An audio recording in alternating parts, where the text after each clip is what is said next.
Pilipinas, updated ka na ba? Willie Revillame, balik TV na? Balitang sa July 15 na magsisimula ang airing ng Will to Win or WTW, ang comeback show ni Willie Revillame sa TV5. Monday to Friday pa rin ito mapapanood. 5 p.m. bago ang newscast ng network na Frontline Pilipinas.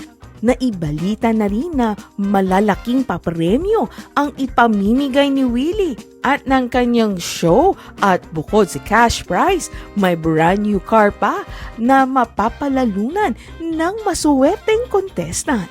Dahil matagal na ang pilot ng WTW, tiyak na marami pang madaragdag na papremyo sa show. Bukod kay Willie at sa maraming prizes, aabangan din ng mga viewers ang magiging female co-host niya.